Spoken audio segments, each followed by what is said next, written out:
भगवते वासुदेवाय नमः। आप सभी का हमारे चैनल आध्यात्मिक सागर में हार्दिक स्वागत है। आज मैं आप सभी के समक्ष आषाढ़ मास महात्म्य का अध्याय 7 प्रस्तुत करने जा रही हूँ। आषाढ़ मास महात्म्य के प्रथम 6 अध्याय हमारे चैनल पर अपलोडेड हैं। आप उन्हें प्लेलिस्ट में जाकर सुन सकते हैं। हमारे चैनल आध्यात्मिक सागर पर श्रीमद् भगवद गीता सार की महात्म्य और अध्याय के वीडियोस भी हर दिन नियम से अपलोड होती हैं। आप उन्हें भी जरूर सुनिएगा। तो आइए शुरू करते हैं आषाढ़ मास महात्म्य का अध्याय 7। इस अध्याय में तुलसी, शालिग्राम तथा प्रयाग तीर्थ का महात्म्य का वर्णन है। भगवान शिव जी नारद मुनि से बोले, हे नारद सुनो, अब मैं तुलसी का महात्म्य बताता हूँ, जिसे सुनकर मनुष्य जन्म से लेकर मृत्यु पर्यंत किए हुए पाप से छुटकारा पा लेता है। तुलसी का पत्ता, फूल, फल, मूल, शाखा, छाल, तना और मिट्टी आदि सभी पावन हैं। जिनका मृत शरीर तुलसी काष्ठ की आग से जलाया जाता है, वे विष्णु लोक में जाते हैं। मृत पुरुष यदि आगम्य आगमन आदि महान पापों से ग्रस्त हो तो भी तुलसी काष्ठ की अग्नि से देह का दाह संस्कार होने पर वह शुद्ध हो जाता है। जो मृत पुरुष के संपूर्ण अंगों में तुलसी का काष्ठ देने के पश्चात उसका दाह संस्कार करता है, वह भी पाप से मुक्त हो जाता है। जिसकी मृत्यु के समय श्री हरि का कीर्तन और स्मरण हो तथा तुलसी की लकड़ी से उसके शरीर का दाह किया जाए, उसका पुनर्जन्म नहीं होता। यदि दाह संस्कार के समय अन्य लकड़ियों के भीतर एक भी तुलसी का काष्ठ हो तो करोड़ों पापों से युक्त होने पर भी मनुष्य की मुक्ति हो जाती है। तुलसी की लकड़ी से मिश्रित होने पर सभी काष्ठ पवित्र हो जाते हैं। तुलसी काष्ठ की अग्नि से मृत मनुष्य का दाह होता देख विष्णु दूत ही आकर उसे वैकुंठ में ले जाते हैं। यमराज के दूत उसे नहीं ले जा सकते। वह करोड़ों जन्मों के पाप से मुक्त होकर भगवान विष्णु को प्राप्त होता है। जो मनुष्य तुलसी काष्ठ की अग्नि में जलाए जाते हैं, उन्हें विमान पर बैठकर वैकुंठ में जाते देख देवता उनके ऊपर पुष्पांजलि चढ़ाते हैं। ऐसे पुरुष को देखकर भगवान विष्णु और शिव संतुष्ट होते हैं तथा श्री जनार्दन उसके सामने जाकर हाथ पकड़कर उसे अपने धाम में ले जाते हैं। जिस अग्निशाला अथवा शमशान भूमि में घी के साथ तुलसी काष्ठ की अग्नि प्रचलित होती है, वहां जाने से मनुष्यों का पातक भस्म हो जाता है। जो ब्राह्मण तुलसी काष्ठ की अग्नि में हवन करते हैं, उन्हें एक एक सिक्त भात के दाने अथवा एक एक तिल में अग्निओष्टम यज्ञ का फल मिलता है। जो भगवान को तुलसी काष्ठ का धूप देता है, वह उसके फल स्वरूप 100 यज्ञानुष्ठान तथा 100 गौदान का पुण्य प्राप्त करता है। जो तुलसी की लकड़ी की आंच से भगवान का नैवेद्य तैयार करता है, उसका वह अन्न यदि थोड़ा सा भी भगवान केशव को अर्पण किया जाए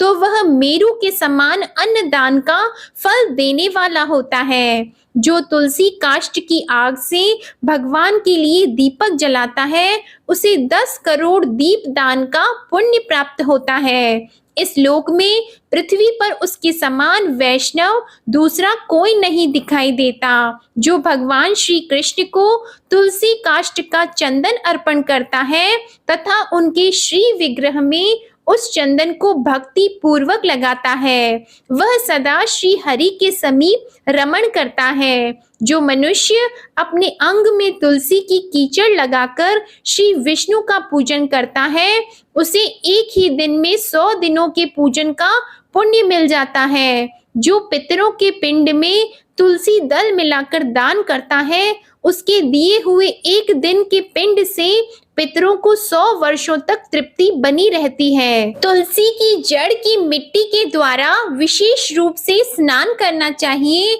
इससे जब तक वह मिट्टी शरीर में लगी रहती है तब तक स्नान करने वाले पुरुष को तीर्थ स्नान का फल मिलता है। जो तुलसी की नई मंजरी से भगवान की पूजा करता है उसे नाना प्रकार के पुष्पों द्वारा किए हुए पूजन का फल प्राप्त होता है। जब तक सूर्य और चंद्रमा है तब तक वह उसका पुण्य भोगता है। जिस घर में तुलसी वृक्ष का बगीचा है उसके दर्शन और स्पर्श से ही ब्रह्मा हत्या आदि सारे पाप नष्ट हो जाते हैं। जिस जिस घर, गांव अथवा वन में तुलसी का वृक्ष हो वहां वहां जगदीश्वर श्री विष्णु प्रसन्न चित्त होकर निवास करते हैं। उस घर में दरिद्रता नहीं रहती और बंधुओं से वियोग नहीं होता। जहाँ तुलसी विराजमान होती है वहाँ दुख, भय और रोग नहीं ठहरते। यों तो तुलसी सर्वत्र ही पवित्र होती है किंतु पुण्य क्षेत्र में वे अधिक पावन मानी गई है। भगवान के समीप पृथ्वी तल पर तुलसी को लगाने से सदा विष्णु पद की प्राप्ति होती है।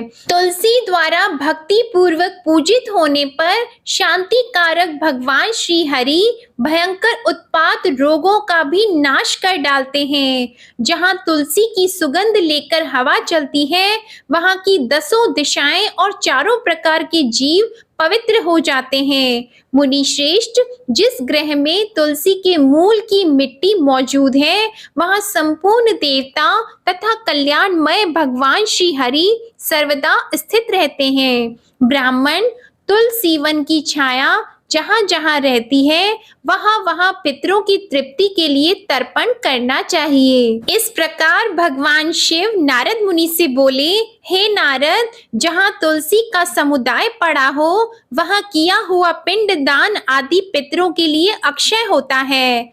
तुलसी को जड़ में ब्रह्मा, मध्य भाग में भगवान जनार्दन तथा मंजरी में श्री रुद्र देव का निवास है। इसी से वह पावन मानी गई है। विशेषतः शिव मंदिर में यदि तुलसी का वृक्ष लगाया जाए तो उससे जितने बीज तैयार होते हैं उतने ही युगों तक मनुष्य स्वर्ग लोक में निवास करता है। जो पावन श्राद्ध के अवसर पर श्रावण मास में तथा संक्रांति के दिन तुलसी का पौधा लगाता है उसके लिए वह अत्यंत पुण्यदायिनी होती है। जो प्रतिदिन तुलसी दल से भगवान की पूजा करता है वह यदि दरिद्र हो तो धनवान हो जाता है।